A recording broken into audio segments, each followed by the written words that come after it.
...2004 was a huge year for Jenson Button. Not only did he emerge as a consistent frontrunner in Formula 1 with BAR, but he dodged a bullet when his planned move to Williams for the following season was blocked. Series 3 of Bring Back V10s is here, and we are starting with a big episode, which will of course feature plenty of talk later on about one of our most requested topics, quite often simply referred to as Buttongate.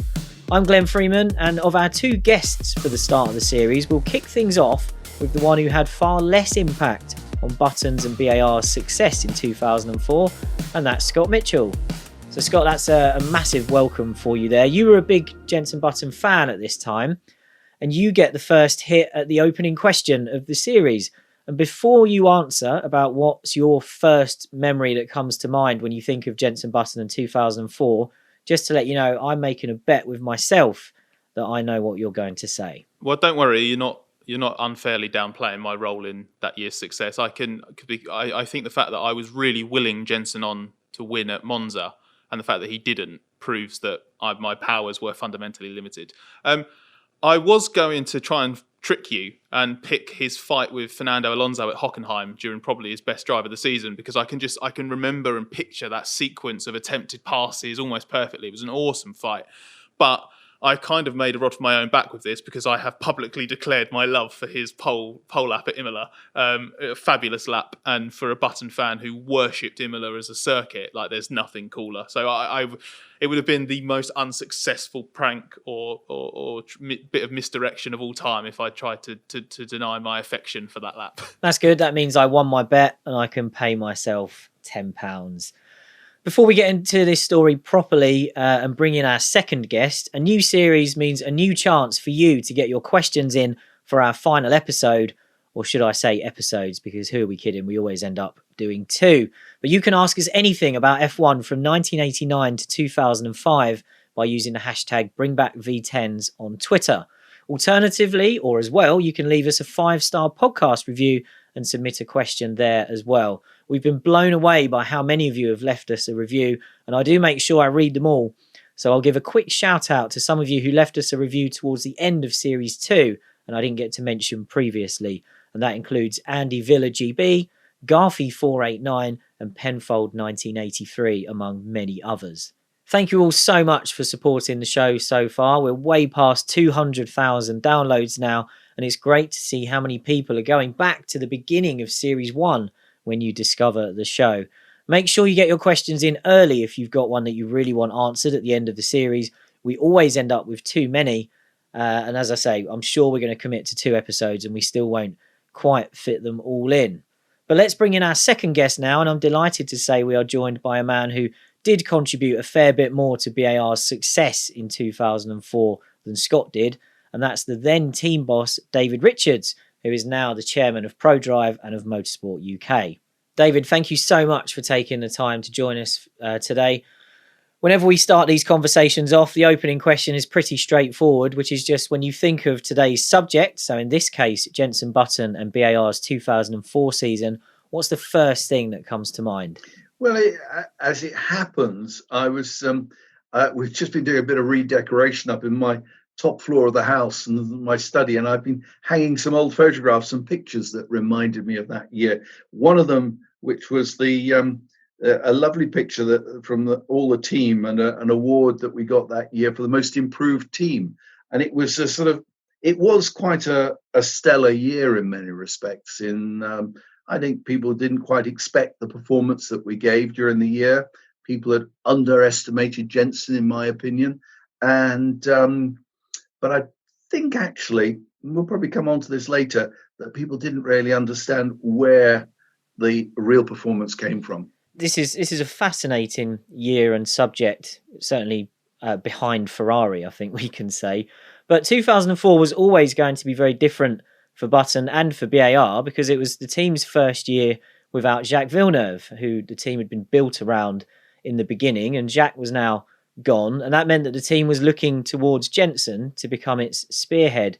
But David, you said at the time, there are drivers who get themselves involved in all aspects, who have an opinion, who make their presence felt, who are willing to be part of decision-making within the organisation. That's the role he's got to stand up to now, being a leader instead of a follower. That's the role I'm expecting. We'll come back to Jacques later on, but looking at Jenson, how important was it for the next phase of your BAR master plan that Jenson emerged as the team leader that you needed? It was fundamental. It was fundamental not just for himself, but to galvanize the team. I inherited quite a dysfunctional organization back in 2001, and we needed to build it all. Teams are, fundamentally, success of teams is about the people and how they work together, and they are making them one entity. And you see so many great organizations that are split up into factions, and I see that in so many motor racing teams, whether it's sort of, the engineering side versus the operational side, and the drivers have a different view. Getting everybody all aligned and going in the same direction is the number one priority.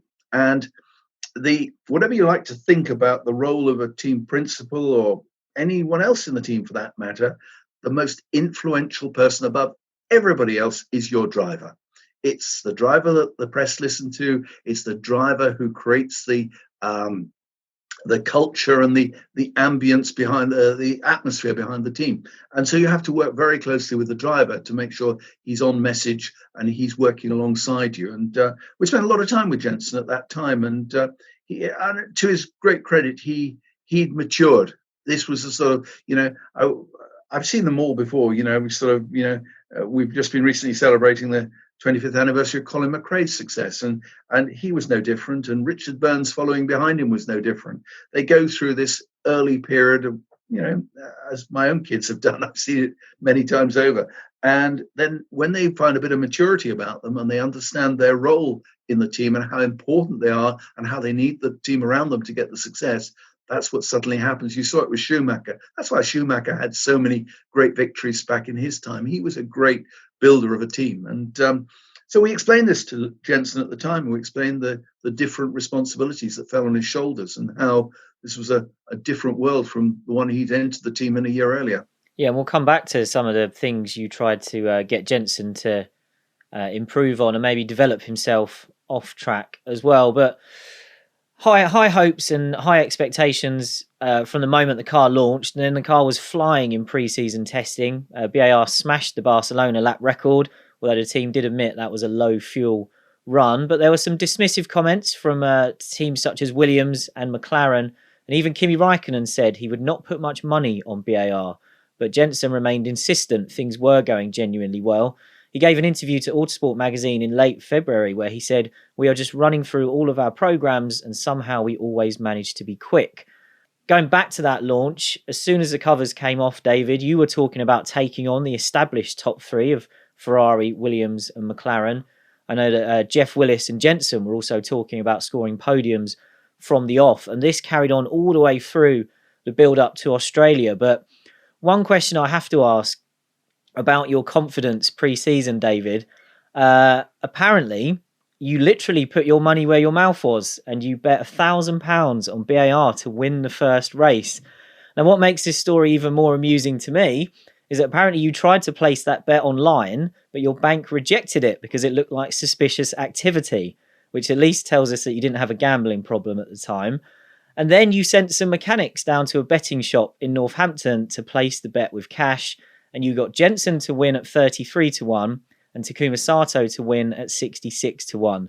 So I have to ask, David, are all the details of that story true? Well, so many things disappear in the mists of time, but there's a gem of truth behind it. Actually, it's I don't remember sending them down to betting shops, but I do remember having a wager about this. I seem to remember just sort of to show confidence in the team and to sort of, it was more of an internal gesture. It's sort of, come on, I'm going to show you what. But I think the bit that everyone's missing here and why it turned out so strong, and we have to give credit where credit's due. I need to turn the clock back 6 months and start in September the previous year, maybe October the previous year. We've been with Honda for a couple of years, and Honda were improving all the time. But as one knows, just pure power from an engine is not all you need. You need to have the packaging, you need to get the aerodynamics right, you need everything, the weight, the fuel consumption, all the ingredients have to be right. So the engineers came to me, and Jeff Willis and some of the other engineers said, look, David, we don't seem to be making a lot of headway with the Japanese on the engine side. They sort of, we're not really working as one unit here. We've got some of them working with us, but they don't seem to take on board the compromises that they have to make to help us in our task.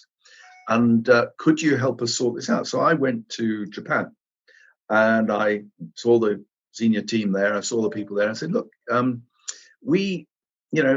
winning Formula One races is about all collaborating and all playing our part. And sometimes we have to compromise. And when the engine with the rest has to compromise with the rest of the car. So we're going to be looking for an engine that is more compact than the current engine, that's less fuel consumption and probably lighter than the current engine. And I was told, well, we've been told by the president, we need the most powerful engine in Formula One. We are going to deliver a 1,000 horsepower engine, and that is our goal. And all the other considerations are your problems because you're responsible for the chassis. So I went back to the team and I sort of said to the team, I said, look, guys, I've got a bit of a problem here. I don't seem to have made much headway. And we were scratching our heads working out what to do. Because clearly the way in which you needed to be successful, as we've seen subsequent to that with relationships with Mercedes and other teams where it's a really sort of hand in glove relationship, wasn't going to be the case for us. And so it just happened that because of my relationship in rallying, and I had a very close relationship with Michelin, that came out in Japan at the end of the previous 2003 season to really sort of outrage from Honda, who said that, I was sort of, this was ridiculous that we should change from Bridgestone, the best tire company, from them, and obviously a very competent tire company, but they supplied the rest of the field and we need to differentiate ourselves. And so that was one of the first reasons I fell out with Honda over those matters. And we changed to Michelin, and quite frankly, the team did a great job. Jenson did a great job. The engineering was great under Jeff Willis, but the differentiating factor was, in fact, the Michelin tyres. Scott, going back to what we talked about briefly there about the pre-season expectations, you and I have looked through the notes that we've researched for this, and BAR were constantly talking themselves up. We're used to now teams talking themselves down all the time and playing everything down. How refreshing is it to look back at a team that was willing to say, yes, we're in good shape and we're up for it this season? Yeah, I love that. I hope that David turns out to be the successor that Toto Wolff's grooming at Mercedes and has a glorious return to Brackley, just so that we can have some boisterous declarations of 23 1-2 finishes and stuff like this. I don't know whether caution's become the name of the game because maybe more people now answer to corporate paymasters, or maybe the world's just become a bit more boring, but you can't really kid the people inside your team. So they'll know whether you're talking up a shed or downplaying a masterpiece. And some people will respond better to one thing than the other. But I bet it was great motivation for the team at putting the car together to hear Jenson wax lyrical about how it was all coming so naturally, and talk from Honda of a lighter and more powerful engine, and especially when you get the bitterness from the people at McLaren and Williams. I bet that really fired everybody inside the team up, and I'm sure people would have enjoyed it just as much if David and everybody wanted to play some games and said, "Oh, the car's looking in trouble. The Honda engine problems are serious, and all of this," and then rock up in Australia and the first few races and blow the pants off everybody except Ferrari. Maybe that would have given David even kind of odds for his bet. But I love that kind of honesty. The raw enthusiasm and excitement when they're all talking about it. You're talking about podiums and maybe they could even fight for a win. That's just good pre-season entertainment, and it's authentic. And I do think F1 misses that in the build-up to the season nowadays. Yeah, I'd agree with that. David, let's talk a little bit more about how you'd gone about overhauling BAR to get to this stage. You were brought in at the end of 2001. And your initial job was to right the ship that had looked pretty listless for the most of the team's existence from 1999. Craig Pollock, your predecessor, had done well to secure the Honda deal for 2000, which we've talked about in a previous episode that we did about Honda's test car that never turned into a race team. But other than that, BAR had never lived up to its lofty expectations, certainly not on track. And in early 2004, we learned that David had set up a self-awareness program at BAR, and the drivers were a big part of this. Button said there was a big focus on everyone looking at their weaknesses, which he found strange at first because he was asked to fill out a form and list his weaknesses, and he did the typical racing driver thing of saying, I haven't got any. So, David, you apparently had to take Jenson to lunch to explain what this process was really about and get across to him that it wasn't necessarily focused on making him better at driving round corners, I think was the quote you gave. Do you remember how that conversation with Jenson went to get him to buy into this process? I don't remember the specific conversation. I can remember the whole environment that we were in at the time. I said earlier that we inherited quite a dysfunctional organization. It was a great team of individuals, but they come together in a sort of as a motley assortment from all different environments, and they never really gelled as an organization. I don't want to.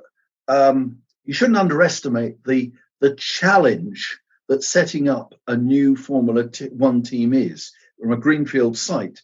And I know of very few, well, I don't know of any, quite frankly, that have started from zero and been successful in the first few years. I just think it's a nigh impossible thing to do when you look at the complexities of what you have to achieve. So the complications around that were sort of, they'd gone through that gestation period. And when we turned up, I got a call from the chairman of British American Tobacco, who are the owners of the company, of the team. And we had a very close relationship because we'd won. They'd sponsored me when Ari Vatanen and I won the World Championship. They'd sponsored me through all my rallying program for winning with Subaru, etc. And he rang me up one day and said, look, I'd actually pitched to run the team originally. They came to me 4 years earlier, possibly 98 or something around there, and said, we want to run a Formula One team. We decided we want a Formula One team. Are you interested in doing it? I said, yeah, very interested. That sounds like a great idea. I'd love to do that. They said, it was 97 in fact. They said, okay, well, put forward a proposal. So did a bit of research, and I went round to the various things and came back to them and said, look, there are only 4 teams that have ever won a Grand Prix at this point in time. This is before Jordan had won. There's Ferrari, there's Williams, McLaren, and there's Benetton. Now, you're not going to be able to buy Ferrari. I've checked, Williams and McLaren aren't for sale, but I think we can do a deal with Benetton. So I said, look, my recommendation is we should go down and try and I've been to see the Benetton family. I went to see Luciano down in Venice, had a chat with them about it, got the gem of a sort of the structure of what we might be able to do, nothing confirmed, and went back to BAT and they said, look, no. We have decided we want a greenfield site. We're going to start from zero. We're going to just do it a different way. We don't want to inherit a sort of a team sponsored by, I think they referred to them as a woolly jumper company. And so, and that was that. So I got kicked into the long grass, said, no, we're going to do it this other way. We've got this superstar driver from Canada, and we've got other people who have sort of know how to run it, and that's what we can do. So I'd always felt this was really a daft idea to start from zero, and very expensive one. So when I got the call from Martin, he said to me, look, I said, well, what's the brief, Martin? I need to think about this quite carefully. Luckily, I'd had a previous go with Benetton for a year, so I knew what I was letting myself in for, and we really laid down a few markers and said, if we're going to do it, we want to be able to do it our way, and we don't want the restrictions that I'd worked under before. And he said, look, there are 3 priorities. The first priority is that we really need to stem the flow of cash. We've got no control over the budgets here. It's just gone crazy. Secondly, we'd like some results because we haven't got many points so far. And thirdly, we need to sell the team because we can't do advertising any longer. So those were my 3 priorities, and we had a 5-year contract to deliver that. And that's what we set out to do. And we just set about it like you would do in any methodical organization, about how you build a team and how you sort of get everyone working together, how you look at yourselves and, large corporates, and you identify your weaknesses, as you've mentioned, and you just work at each element of the business until you have a cohesive unit that all complements each other. And it didn't happen overnight, as you've seen. It was a good 2 years of work before we started to see the benefits from it coming. But it was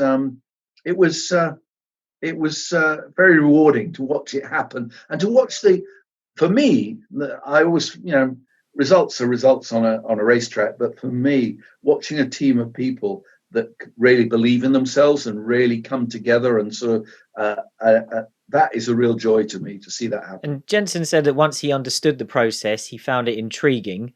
And he told the media before the Australian Grand Prix that after sitting down with his engineers to go through this properly, he found that he had quite a few weaknesses, predominantly out of the car. But this had been a top-to-bottom evaluation of how BAR went racing, as you described there. And another of the key changes that was made from this process was for the drivers to join a call on the Monday before the race to discuss the programme for the weekend, because previously you'd learned that the drivers weren't told of any of the plans for the weekend until they arrived at the track on the Thursday.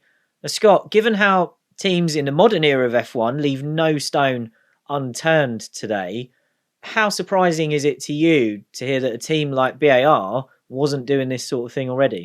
It's not surprising at all, because I don't think it was necessarily a BAR thing. I think it's just being closed off to that sort of thing is exactly how most of the world works, especially in Formula One. And if anything, I imagine what David wanted to do and what BAR tried to implement was actually ahead of its time, at least among the bigger organisations, because lots of teams, even today, they think they've got a no blame culture, and they think that everyone's pulling in the same direction, and they think they're fostering confidence and trust and all of these things, and they're not as well as they could be.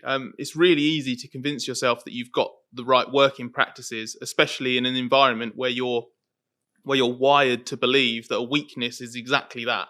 It's a weakness. It's a reason not to trust somebody or to hire them or keep them or whatever. And that's just poison for trust and confidence and working practices. But the smart people, they see a weakness as something that can be improved, maybe even turned into a strength. And then you lift the floor of the whole organization up. And that kind of thinking can only come from the top. And then it trickles down. So you see results instantly, but it also takes years to be properly effective, and it seeps into the DNA of the team. And I bet there are people at Team Brackley now who were part of this program or its legacy and now think, oh, that doesn't go anywhere near as far as we go now. But it was a start. And that's really to David's credit and BAR for embracing it. David, obviously being there at the time, probably better placed than me to comment. But I know that nowadays, when Toto Wolff talks about that mentality, he sort of jokingly describes it as like a tree-hugging mentality. And it's something that people don't really buy into. And David, I bet when you were trying to do this at the time, there were a few people like Jenson who were really skeptical about whether it would work. Yeah, I think that's how things start off when you start these processes. And remember, they evolve. It's not just black and white, and it's not sort of all solutions don't fit to all people either. But it's that sort of the principles apply across the board. And you're right. In those days, I can remember turning the clock back even further when I went through a bit of a sort of a moment, long time ago now, and this was in our early days when I suppose we probably were only about 50 or 60 people in our rally team in those days, and I came along. I found I was just snowed under. I just could not keep up. A bit more than that, probably 100, and I came back after being away for a long weekend, having been pulled from pillar to post. And I got the senior management team sat down. I sat down with everybody and I said, look, guys, I've been having a bit of a think about this. We can't carry on. I can't carry on the way I'm going at the moment. It's just not going to work. I'm just sort of, I've got to delegate more. I've got to find better people around me to help you. I think not better people, but I've got to develop you into doing the roles that I've been doing. And we've got to develop the organization. It's no longer sort of just about me. It's got to be about us. And so I'm going to start this process now, and we're going to start to sort of go about it methodically over the next 6 months. And I remember one particular individual said to me some little time later, he said, I watched the whole process from the sidelines. And he said, the first reaction from the majority was, this is another one of his crazy ideas. It'll be gone within a month. So don't do anything about it. Just keep your head down and just say nothing, and we'll be back to normal in a month's time.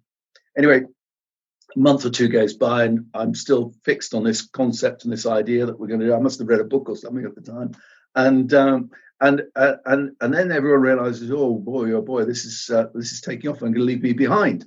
So then you go through a phase of anarchy, as everybody does things that are way beyond the scope of what they're expected to do and outside their remit, and it's just chaos for a while.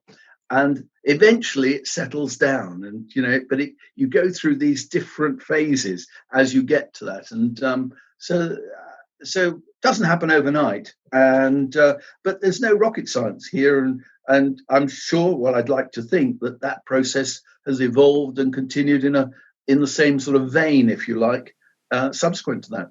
Yeah, it's a very quick history lesson for people who haven't maybe followed F1 for that long. Is of course the BAR team we're talking about here is now what we know as Mercedes, same factory, some of the same people as well, and certainly some of I'm sure the culture and work ethic of the people who've stuck around to make that team a success would have dated back to this era. But let's talk about, I think you referred to him earlier as the superstar Canadian, David, Jacques Villeneuve, who would have been a part of this process, I imagine, until he left the team. You were asked if you tried to engage him in this kind of self-awareness stuff at the start of 2004, and you said that you spent a day on his boat in the south of France, saying it was the only way to go forward. You said Jacques started to open up to the ideas, but he's been around a long time, and I think he was far more cynical about the whole environment we're in. You did say that maybe earlier in his career he would have been exactly the right sort of person for that process, but you said by 2003 he's a very insular person, and it was very difficult to get him to be a real team player. I didn't mind the non-corporate bit because you must still allow people to be individuals. You can't single out one individual and say it has changed things overnight, because it hasn't, but sometimes you don't realise what a difference individuals make until they are not there. So by the start of 2004, how much of a change did you feel there was in the team and just in the atmosphere by Jacques not being there? Was it noticeable? I think it was actually noticeable, but it wasn't just about Jacques. He had a small enclave of people around him that, and I think I've had subsequent meetings with Jacques, and I get on really well with him now, and I like him enormously because I just like his free spirit, if you like. But he was surrounded by people that were giving him really bad information and sort of trying to sort of create rifts where rifts were unnecessary. And that sort of tainted the relationship at an early stage and never recovered during that period. It has subsequently, I have to say. So when we went into 2004, it was a bit of a clean sheet, really. Takuma was a breath of fresh air. Jenson was young and enthusiastic. And the team felt that this was like a new start and approached it as such, I would say. So, yeah, the influence of Jacques was imprinted across the team from the very early days, almost to the point where it was perceived as Jacques' team. And when he left, that changed.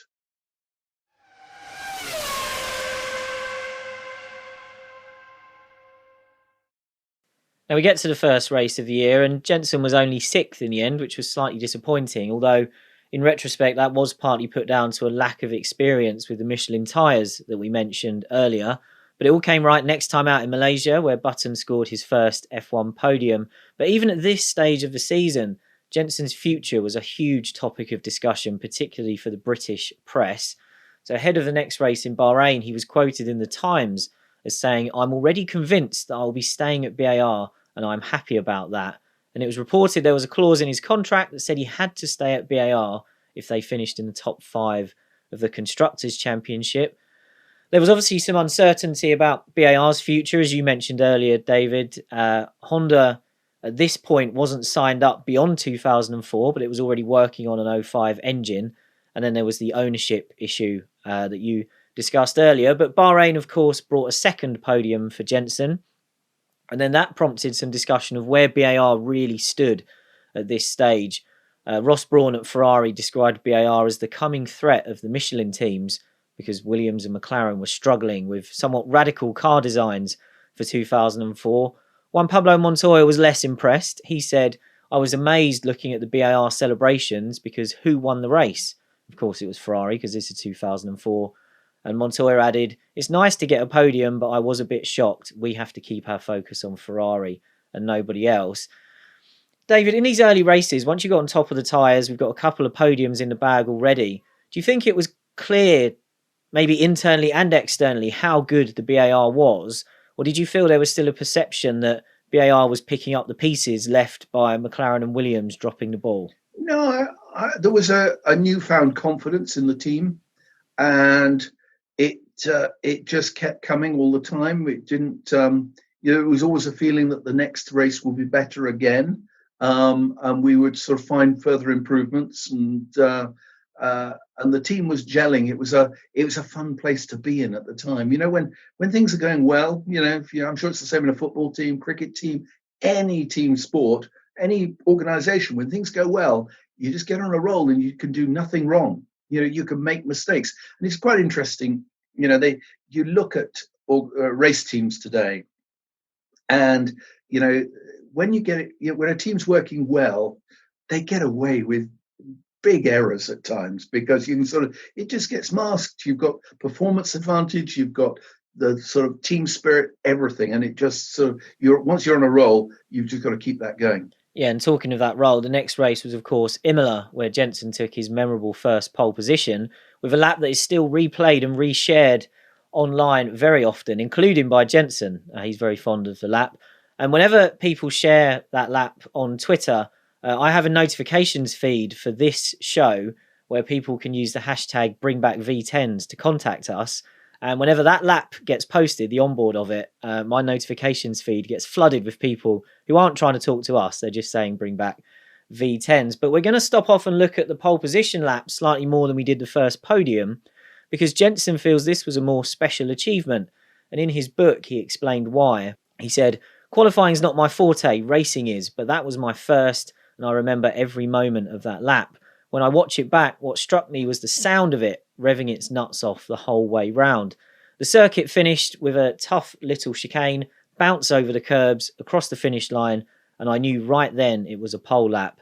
The team came on the radio screaming in my ear, and that meant the world. I was racing against the best drivers in the world, and I'd gone quickest, faster than Michael Schumacher in a Ferrari in front of all the Tifosi. It meant a lot, and that pole lap goes down as one of my all-time favourites." Now, Scott, you love this lap. I know you do. And you wrote a piece last year ahead of F1's return to Imola about what it means to you. So very quickly, give us the short version as a fan of what made this pole position for Jenson so special. It's a lap that just triggers a really visceral reaction from people. I think there are just some things that just, I don't know, spark something inside of you and you just get really excited about it. And even I'm really not one to lament the absence of screaming engines in F1. I think I grew up around flame spitting rallycross cars, Group B cars, that kind of thing. So that was always my sort of audio preference. But that lap's got a really, really good soundtrack, and Jenson's helmet's bobbing all over the place on the footage, even down the straights. And then you've just got this bonkers mix of aggression and poise through Tamburello, and that just sets up a properly committed and beautifully judged lap, and it beat Schumacher. It beat Ferrari. And as a fan at the time, you just can't underestimate how much everybody was cheering for BAR and Button, because we were like, someone please end this. We've seen too much of it. And I think Michael ended up running longer in the first stint. I didn't care that the pole lap might be down to a lighter fuel load. I don't care now. It was a mega lap. And I think every time you watch it back on video, I just think you get a real sense of just how good it was. And Jenson leads the first stint of the race. He did make a good start, but Schumacher just sat behind him, waited for the BAR to pit before him because Jenson had qualified with less fuel. But I think there was only 2 laps between the pit stops, And then Schumacher pulled the pin with some quick laps before his own stop, went on to win comfortably, but Button and BAR were happy as they came away from Imola with a first pole position and a new best result with a second place. David, what were the emotions like behind the scenes that weekend? Was it delight at the pole and the second place, or was there an element of deflation because once Michael got ahead, he drove off into the distance? No, I think anyone who's competitive goes into a race weekend hoping for a win. And when you can sniff a win and it goes away from you, it's a disappointment. Yeah, I did wonder if the public pronouncements were slightly more positive than the private ones. We haven't spoken about Jacques Villeneuve for a good couple of minutes, so let's put that right. Because after Imola, his former engineer, Jock Clear, who'd worked with him at Williams and followed him to BAR, said it was hurting Villeneuve to be missing out on the team's success.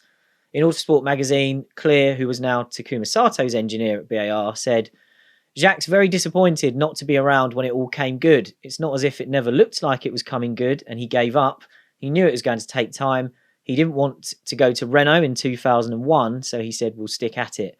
Now the fruits of our labour are there to be seen. He's frustrated. He'll be annoyed. David at the time was slightly dismissive of that theory, saying, I'll be very surprised if Jacques cared less. I doubt he's even watching it on television. He's that sort of character. He lives his own life, and I don't suppose he has any interest in F1 whatsoever at the moment. Scott, very quickly, looking at the backstory of Villeneuve and BAR, do you have any sympathy for him, that he was there for that difficult first 5 years and then it came good straight after he left?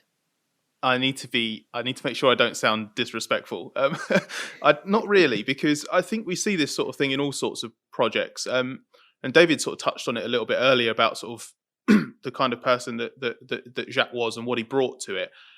Different people bring different skills, and the skills that you need within a project to keep it improving, they change as the project evolves. So by extension, you can need a different person to lean on at a different phase. So in the sense that losing him was, I think, an important part of BAR flourishing. I've met Jacques a couple of times in my professional career, when he briefly dabbled with Formula E.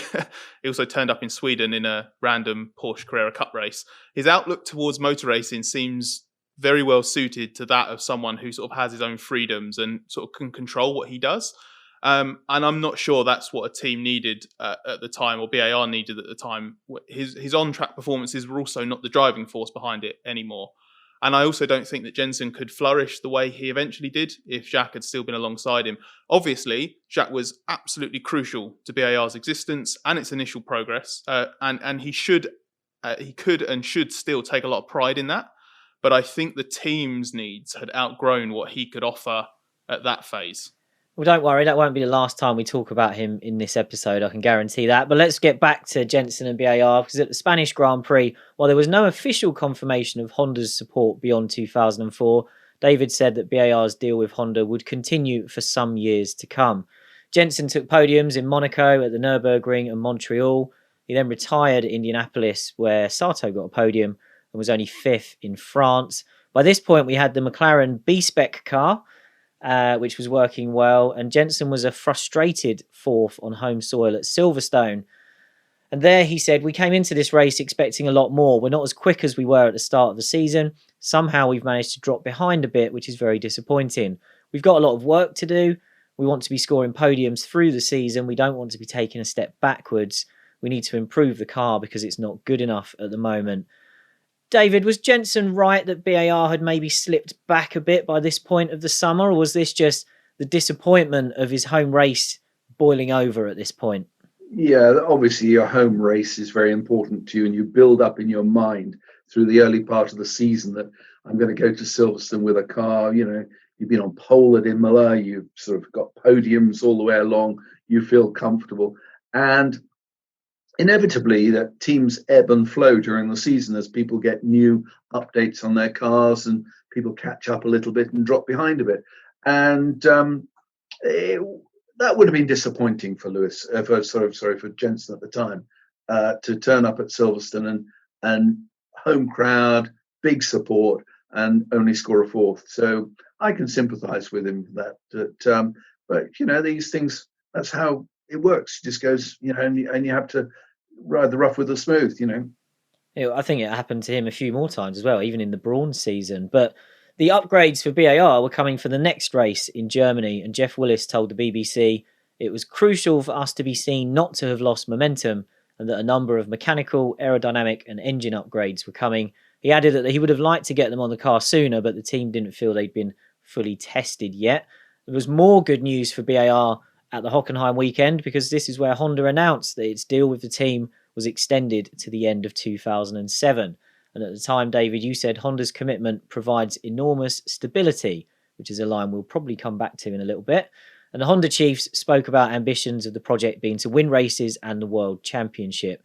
There were rumours at this stage that Honda might buy a stake in the team, but during the announcement, Honda said nothing had been decided about that yet. Now, Scott, you're a bit of a Honda specialist when it comes to covering current F1. We all know how easily Honda can get put off from F1. But with the BAR partnership starting to pay off in 2004, do you think this was one of Honda's easier decisions? Yeah, I think it's got to be right up there. Only a car that was so good it was shocking Ferrari itself was denying BAR and Honda wins in 2004. It was really, really unlucky that BAR and Honda happened to be going up against the F2004, which was just a freakishly good car. But both team and engine supplier were reaping the rewards for stability and extra investment. I think my suspicion is from on the outside that the stuff that David was talking about earlier about Honda's what's the best way to put it?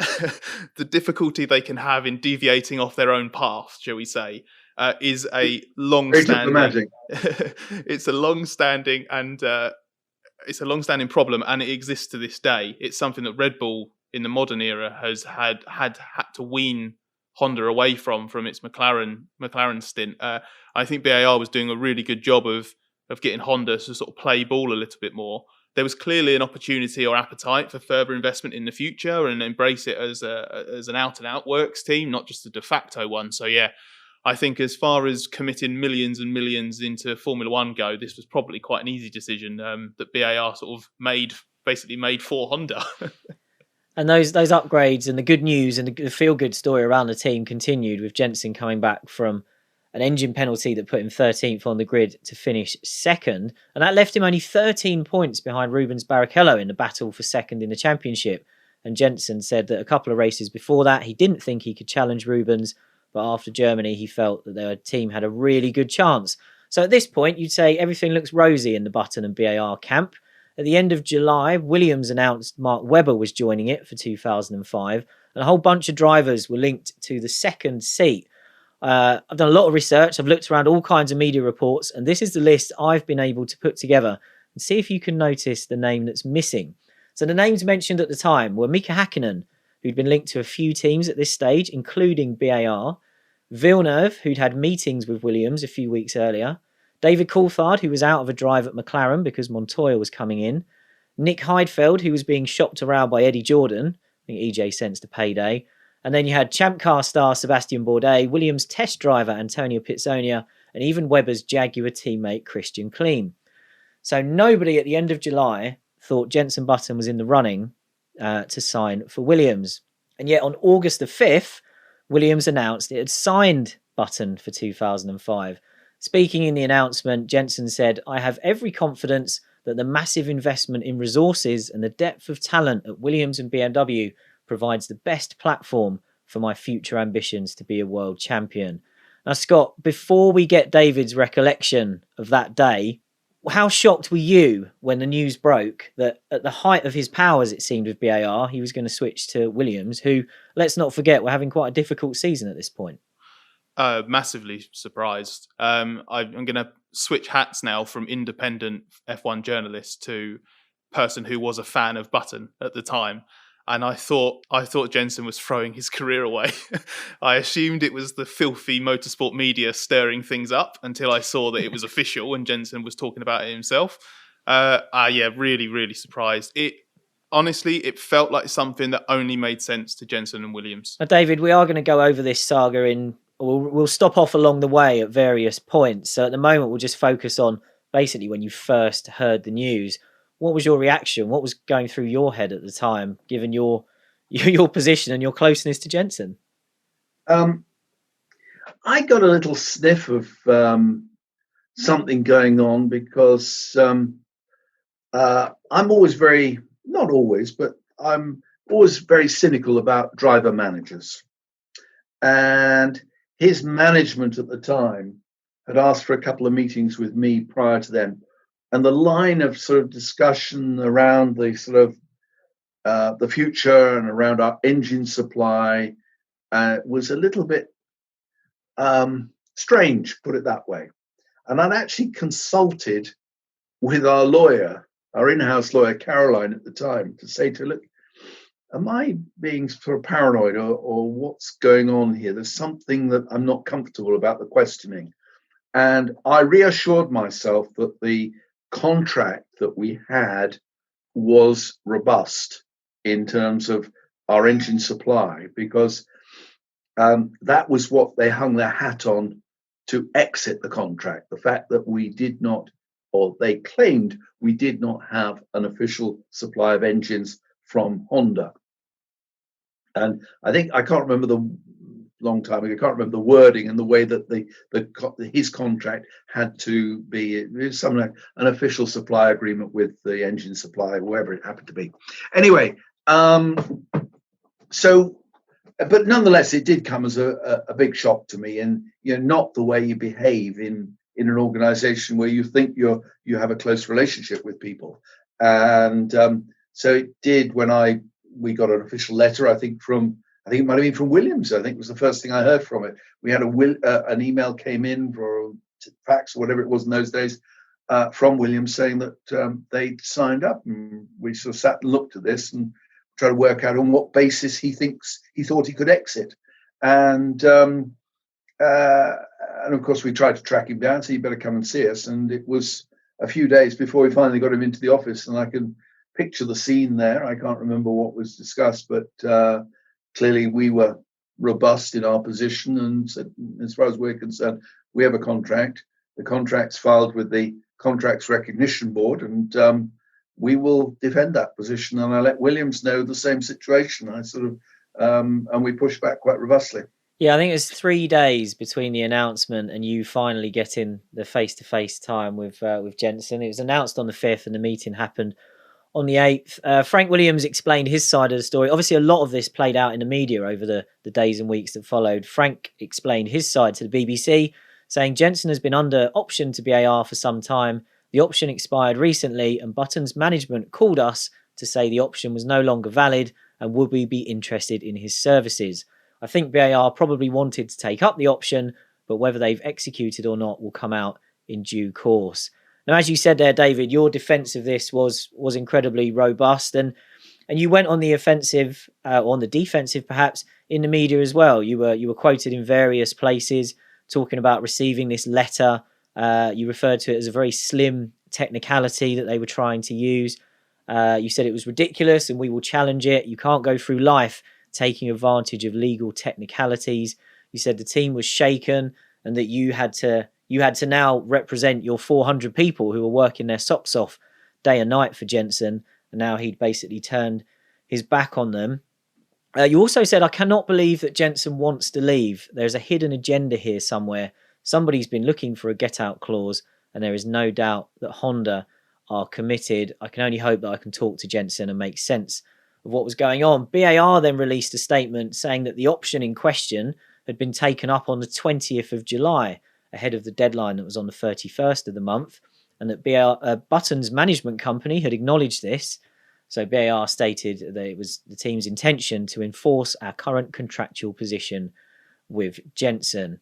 Let's talk about how it played out in public, David, and some of the very forceful comments that you made. Did you think it was important as the boss of the team to show even publicly how strongly you were willing to fight this? Yes, I think some things are sort of best handled discreetly and behind the scenes, and but once an issue like that becomes public, you have to stand shoulder to shoulder with your team and make sure they know that you are actually fighting their corner for them. And that was my role at the time. And we had a meeting with Jenson's management, and as I say, I was a little suspicious about the way that their questioning had gone at the time, and the way that they were prying into the Honda situation. I was convinced that our arrangements with Honda actually satisfied the terms of Jenson's option, and so did our lawyers. But clearly, they thought there was a bit of a legal loophole, and I think that's what I was alluding to when I didn't think it was of Jenson's making. I think he was very much led by his management, who, I make no bones about it. I don't have a lot of time for drivers' managers. I sort of, they're sometimes they're a necessity, but I respect the drivers who deal direct with us, and more that's the case these days. And they've got to earn their crust, and they tend to be, they tend to be more disruptive at times than constructive. There are exceptions to that, I would say, but I've had a few of the worst in my time. And in fairness, Jenson did change management after this saga, which maybe tells us something as well. Frank Williams did say that Williams had got its own legal advice on Button's situation before progressing. Jenson said, "I'm no legal expert, but based on the information I have, I'm able to drive a Williams next year." He called that meeting that you finally had on Sunday, the 8th of August, constructive, but he said that he clarified that his contractual position he felt allowed for the move, and that he was not moving for money. He did say, "I wish that my return to Williams had been less acrimonious in the light of the contribution I've made to BAR." Honda, of course, as we've mentioned there, was central to all of this, and it seemed that was, as David's mentioned, the loophole that Button's management were clinging to. On the 10th of August, Otmar Zafnauer of Honda at the time, now Mr. Racing Point to you and I, spoke to the Telegraph. And he said, "We were shocked and surprised. We were aware that other teams were showing interest in Jenson. We gave Jenson's management all the reassurance they had asked for. When we asked if the answers we provided were what he was looking for, they answered yes." That was the crux of the matter, yes. Exactly. So, Scott, based on everything we've gone through and researched for this, can you see any doubts or room for manoeuvre over Honda's commitment to BAR at this stage? You're throwing to me as devil's advocate here, aren't you? Only to a point, and even then it's tenuous. It's like if you look at the situation this year, or look at the situation in 2020 with Red Bull and Honda. Max Verstappen signed a new long-term deal, but he said that the longer Honda didn't have an official commitment for subsequent years, the more he started to get the feeling there might be a problem. So from his side, it ultimately wasn't a surprise when Honda announced it was going to withdraw at the end of 2021. But it's really different. It's a completely different situation in 2004, because all of the assurances behind the scenes are that Honda's going to continue. And then when you get to the German Grand Prix, Honda's commitment is solidified. So I think it would have been easy to be convinced earlier on. It sounds like actually every effort was made to convince them. I think better direct communication between Jenson and the team maybe would have fixed that. But as we know, and as David has sort of alluded to, very, very deliberately, that decision from Jenson's management was taking place in a vacuum away from the people at BAR and Honda.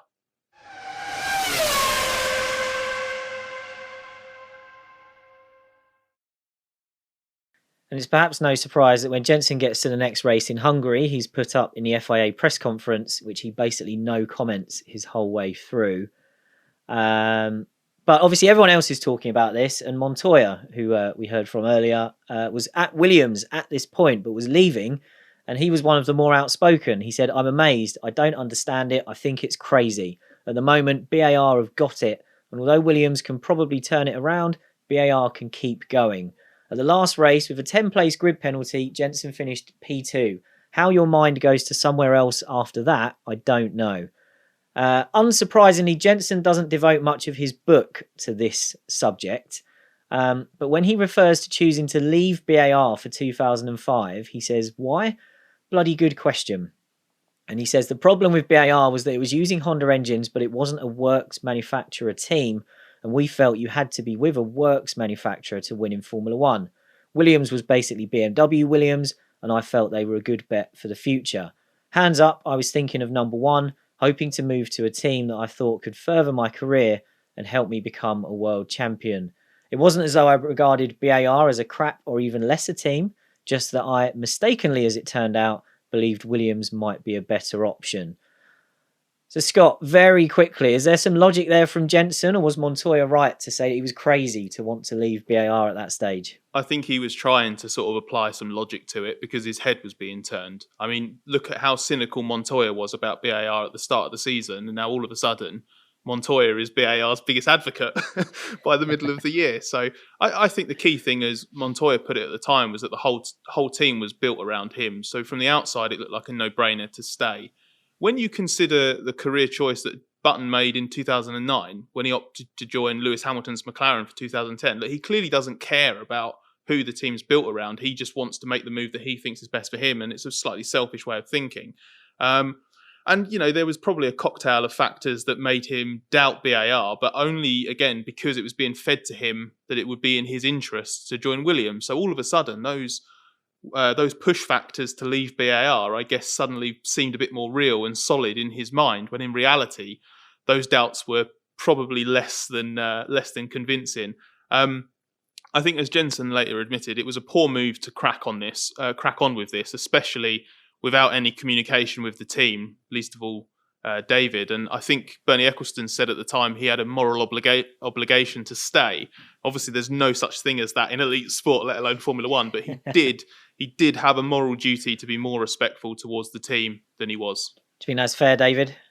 I think it's a fair summary of the situation, and I put so much down to management. You know, drivers are, you know, they work in a little bubble, and they, in the main, there are some exceptions these days and sort of looking after their own affairs, but in the main, they and it probably is the right thing for them to do, concentrate on their focus on their job in hand, just worry about driving and leave all the commercial aspects to the management, and let the management perhaps make recommendations to them, if you like, of options to them. And it is a job for management to open up options.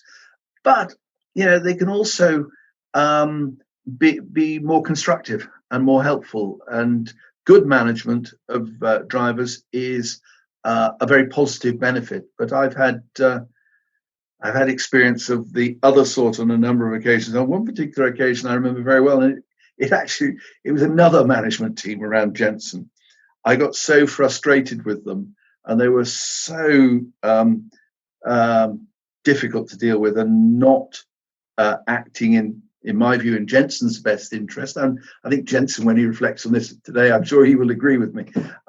It got to the point where, in one discussion I had with them, I said, well, one thing you can't do, you can't keep us away from the track. You know, you have to give us 2 passes to the motorhome every weekend. We're going to sit there. We're going to be there. You're not going to get us out from there. You're going to see us every day when we walk in and out. We're going to be sat at that table drinking coffee, and nothing you can do about it.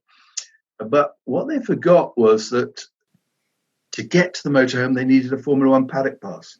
And I got Bernie to withdraw their paddock passes. So that got rid of them. Oh, that was a great lesson for them, I'm sure.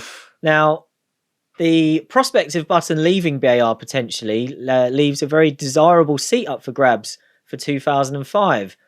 Jenson was very close to David Coulthard, but Coulthard made no secret of being interested in it. But guess who else was trying to put his hat into the ring? We'll see if David remembers this one. It was, of course, Jacques Villeneuve. Jacques told The Sun, "David and I have had our differences, but I believe we can put everything behind us. I'm sure we can sort things out and work together on making the team go forward, because BAR are true front runners." By the end of last season, there were political problems coupled with few results on the track, but the problems I had with David are no longer an issue. He spoke to Autosport magazine as well, saying BAR needs someone that can adapt to the team very quickly. I've been with them through the hardest times, so it's unfinished business, and that means I'm very hungry. He said he'd not thought about money, but he'd be happy to drive for bonuses, and that his manager, Craig Pollock, the former team boss of BAR, of course, could be kept in the background. I think Jacques used the phrase "in the office," so there'd be no problems there. David, you were asked about this at the time, and apparently you told Jacques that your priority was to deal with the Jenson situation first, which is probably a good way of kicking that can down the road a little bit. What did you make of Jacques putting himself in the shop window like this? Good opportunism, or was he barking up the wrong tree? No, it's what you would expect as well. And, we had reserve drivers. If I remember, Anthony Davidson was in the wings as well. So we had a number of options. But to be honest with you, I was dismissive of them all because my focus was solely on retaining Jenson. I had no reason to believe that we wouldn't retain Jenson either. And it was the start of September when Williams finally lodged its contract with the Contract Recognition Board, who were going to rule on this. BAR had done it a lot sooner. But once that Williams contract was lodged, Jenson held a press conference in London where he finally spoke at length. He said all the same stuff about Williams being better equipped to fight for championships than BAR. And he even said that he didn't think BAR was going to have a very good season in 2005. On questions about Williams' dip in form in 2004, he said it was probably difficult for them because they had two drivers who were moving on for the following season. He said he didn't like the way the saga was being handled, but he was convinced he would be at Williams in 2005 and he wouldn't have put himself through all this otherwise. The CRB proceedings began in September, but the date for the ultimate hearing that would decide the outcome kept getting moved around and pushed back to October. During this time, Villeneuve committed elsewhere. He joined Renault for the end of 2004 when they fired Jarno Trulli and then signed for Sauber for 2005. But things kept going well on track for BAR during this period. Jenson was third at Monza, second in China, and third again at Suzuka with a Suzuka special Honda engine, shall we say. And that helped BAR move 16 points clear of Renault for second in the championship, with only 18 remaining up for grabs at the final round. Scott, after that little mid-season dip that we talked about, how much credit do both sides deserve here for putting together such a strong run of results when all this contract stuff was going on in the background?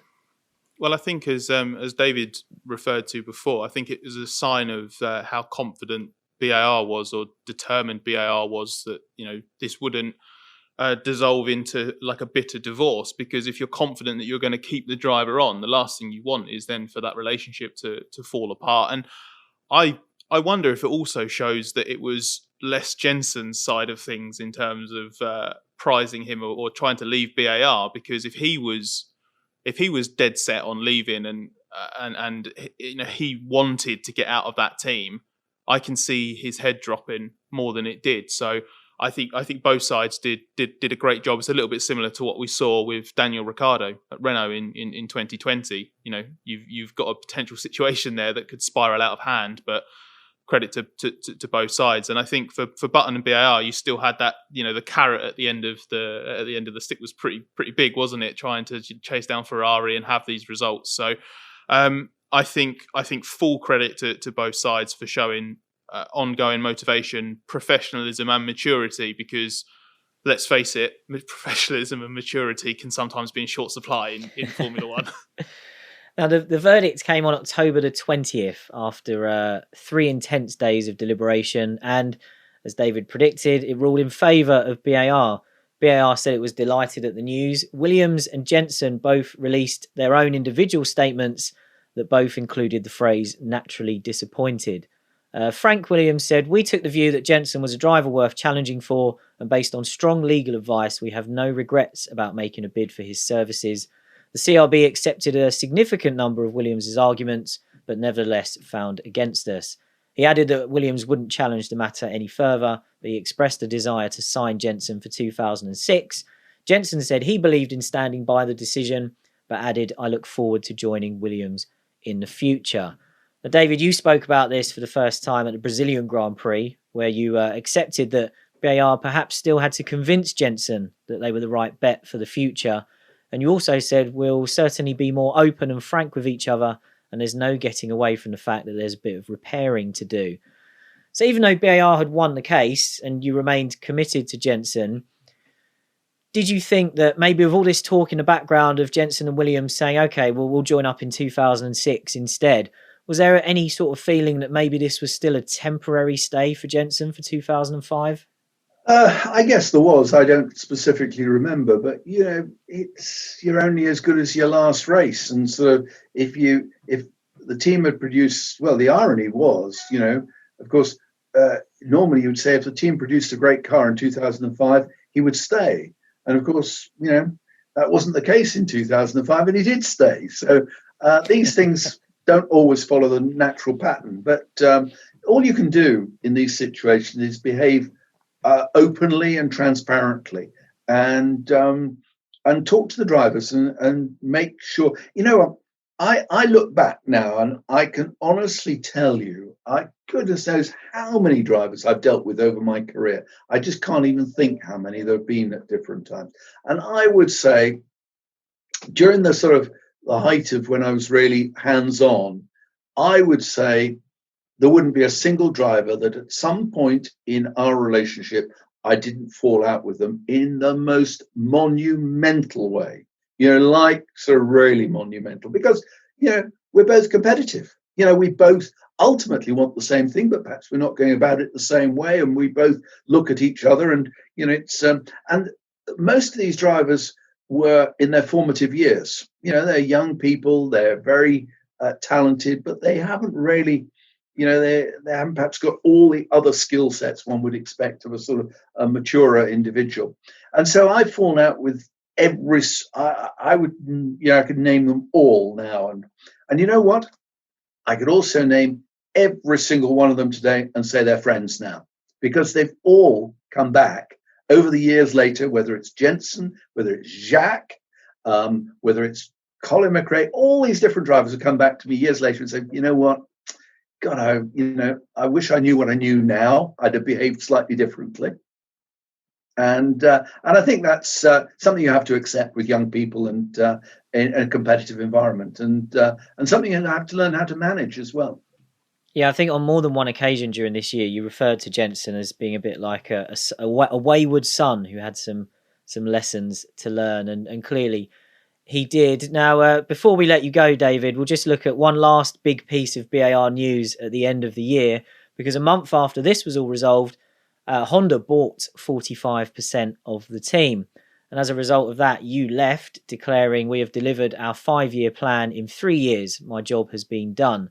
But you would say over subsequent interviews in the years that have followed that while you understood that new ownership would want their own management in place, you did wish that you'd been given the chance to keep building the team under Honda's ownership. What do you think could have been possible if Honda had opted for stability on the team management side rather than a shake-up? Oh, it's all rather hypothetical, isn't it? When you look back at these situations and, how would we have done anything differently? Would we have, some of the things now you look back on and you lose memory of what it was all about at the time. And as far as we were concerned at the end of that year, Honda were very clear. They wanted full-time Honda employees in the business, not contracted in from ProDrive. They wanted a bit of a shake-up and control it themselves.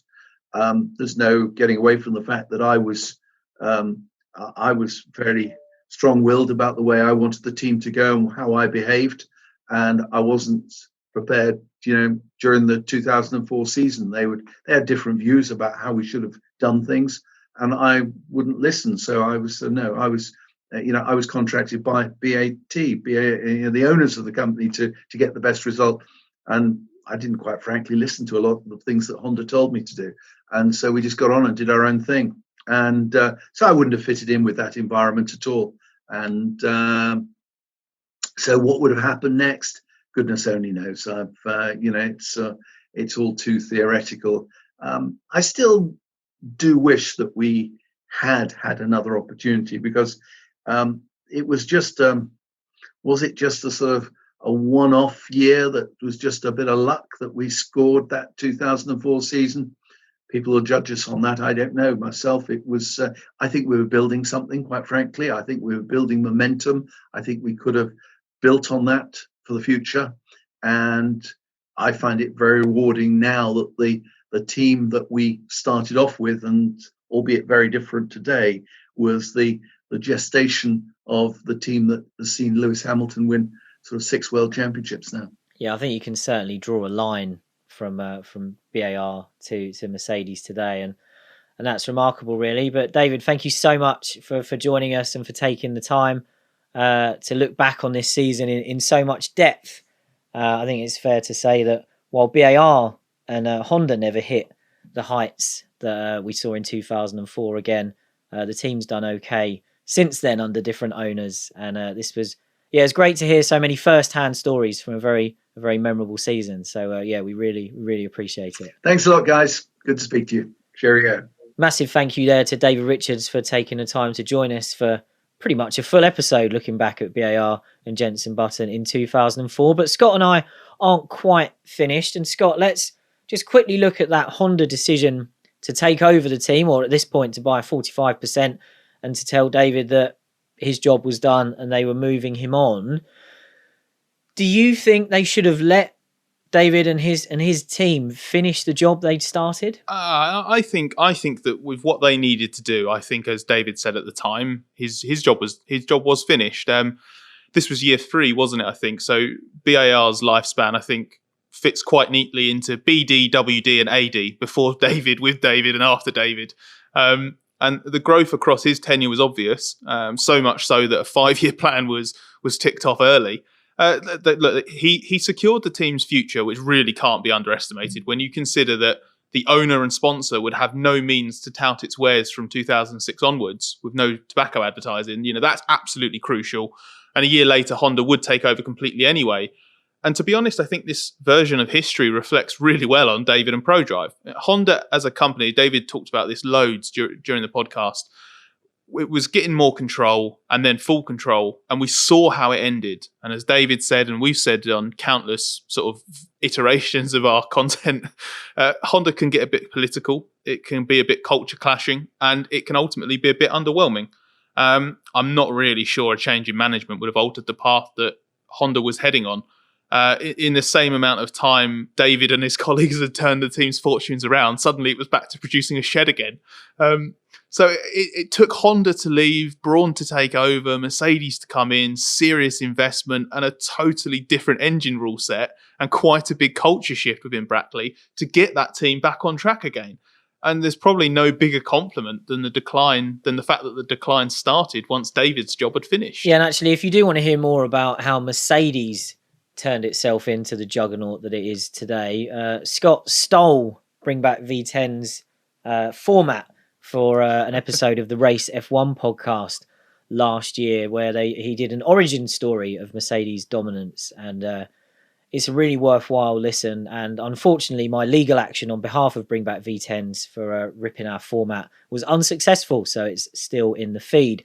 But let's finish up with one last look at how Button came out of all this in 2004, because this year was the making of him on track, and he didn't know it at the time, but that CRB decision was perhaps the making of his career.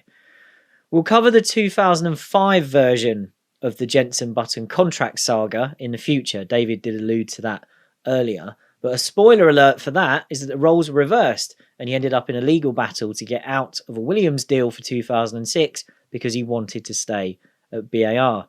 Now, in November 2004, he gave an interview to The Guardian where he admitted to making some mistakes in the way he handled trying to move to Williams.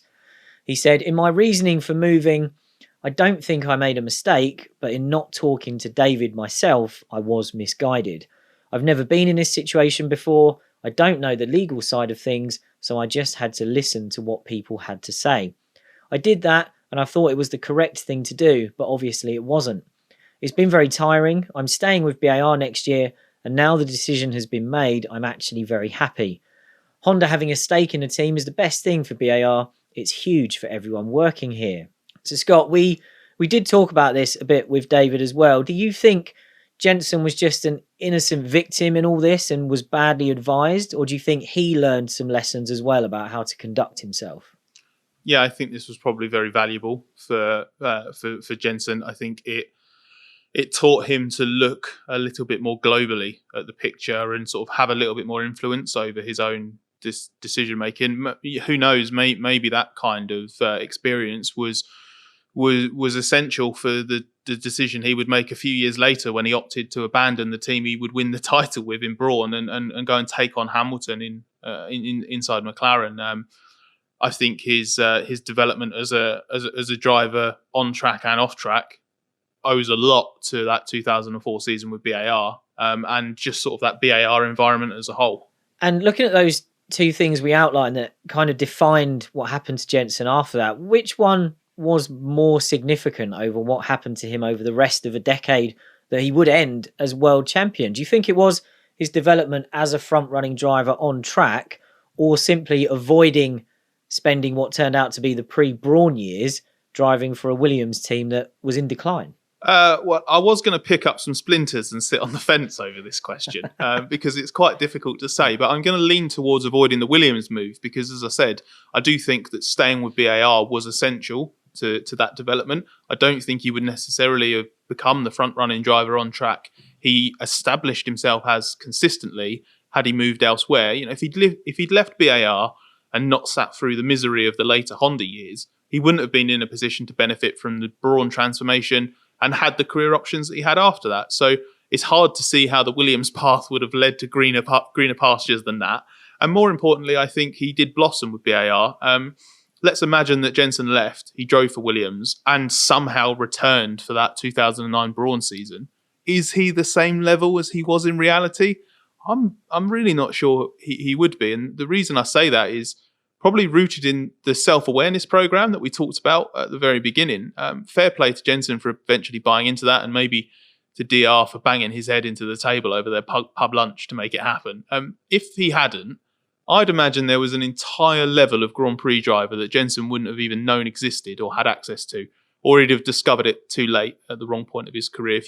If you look at someone like Lewis Hamilton today, still evolving, still tweaking their working methods, still motivating the team in the garage and at the factory, without BAR, there's a really strong chance Jenson would have missed out on refining those vital areas of his skill set out of the car.